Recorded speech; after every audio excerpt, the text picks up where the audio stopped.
दोस्तों, हो सकता है आज की कहानी सुनने के बाद आपकी आंखों में पानी आ जाए, मगर मैं दावे के साथ कहता हूं कि इस कहानी से आपको एक बहुत स्ट्रांग मैसेज मिलेगा जो आपको और आपकी फैमिली को कोई भी ऐसा गलत काम जो इस कहानी के पात्रों ने अपने पिताजी के साथ किया करने से रोकेगा।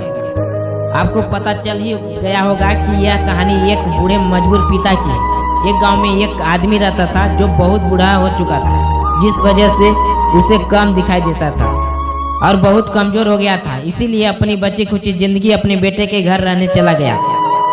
बेटा एक शहर के छोटे मकान में रहता था। मकान तो उसका छोटा था, लेकिन उसके अंदर जो चीजें थी वो महंगी थी।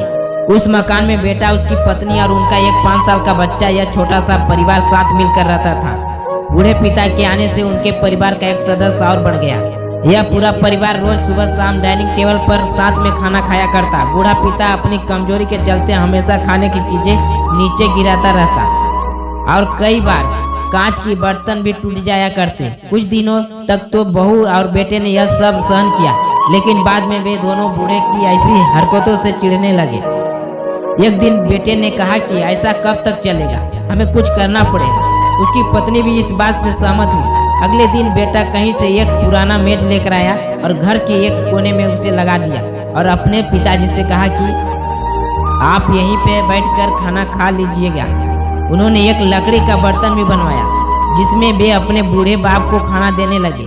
अपने कांच के कीमती बर्तन बचाने के लिए अपने बूढ़े बाप को लकड़ी का बर्तन देने में उन्हें जरा भी शर्म नहीं आई।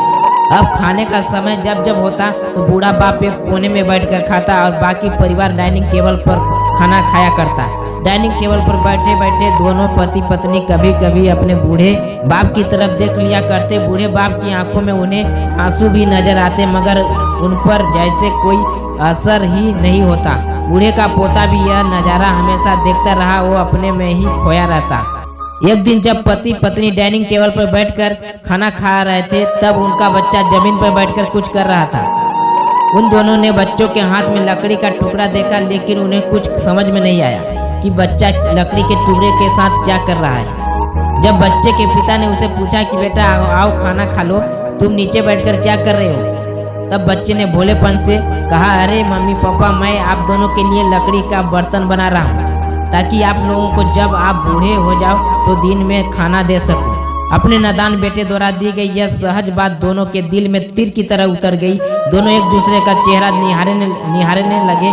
बिना कुछ कहे ही दोनों की आंखों में पानी आ गया और उन्होंने अपने भविष्य की किताब अपने आंखों के सामने खुलती हुई नजर आई। उन्हें समझने में ज्यादा देर नहीं लगी कि अब उन्हें आगे क्या करना पड़ेगा। अगले दिन कमरे के कोने से वह पुराना मेज हट गया और वह अब बूढ़ा पिता और बाकी का परिवार साथ में मिलकर फिर से खाना खाने लगे। बूढ़े की कमजोरी की वजह से हो रही गलतियां भी अब किसी को नहीं चिढ़ाती थी। दोस्तों, यह कहानी हमें बताती है हर वह पत्ता जो आज हरा है वह कल सूखेगा और डाली से नीचे भी गिरेगा। इसीलिए हमें अपने बड़े बूढ़ों का हमेशा ख्याल रखना चाहिए और हमें हमारे माता पिता और बुजुर्गों के साथ वैसा ही व्यवहार करना चाहिए जैसा हम चाहते हैं कि हमारे बूढ़े होने के बाद हमारे बच्चे हमारे साथ करें। तो दोस्तों, आपको यह स्टोरी कैसी लगी कमेंट करके जरूर बताइएगा। अगर अच्छी लगी है तो आप अपने दोस्तों और परिवार के साथ इसे शेयर कर सकते हैं और खासकर ऐसे लोगों के साथ जरूर शेयर कीजिए जिनका व्यवहार बड़े बूढ़ों की तरफ अच्छा ना हो। ऐसी ही स्टोरी सुनने के लिए हमारे चैनल को सब्सक्राइब करके बेल आइकन को प्रेस कर दें।